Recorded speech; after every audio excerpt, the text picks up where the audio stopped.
Hollywood star director Christopher Nolan తెరకెక్కిస్తున్న the Odyssey cinema విడుదలకు ముందే రికార్డులు బద్దలు కొడుతోంది. హోమర్ రాసిన ప్రసిద్ధ గ్రీకు ఇతిహాసం ఆధారంగా రూపొందుతున్న ఈ సినిమాలో మాట్ డేమన్ ఒడిసియస్ పాత్రలో కనిపించనున్నారు.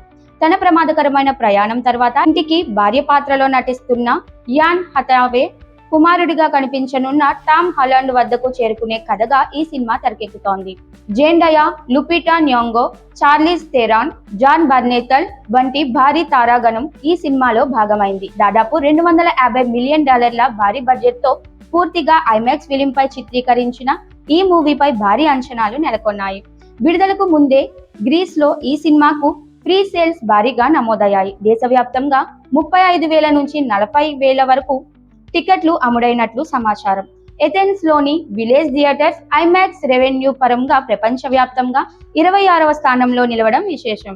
గ్రీకు పాత్రలకు గ్రీకు నటులకు ఎంపిక చేయలేదంటూ కొందరు విమర్శలు చేసినప్పటికీ ప్రేక్షకుల ఆసక్తి మాత్రం తగ్గలేదు. సోషల్ మీడియాలో విమర్శలు ఒకవైపు కొనసాగుతుండగా టికెట్ సేల్ మాత్రం మరోవైపు దూసుకుపోతున్నాయి. మొత్తానికి నోలన్ ది ఒడిసీ విడుదలకు ముందే గ్రీక్ బాక్సాఫీస్ లో సంచలనం సృష్టిస్తోంది.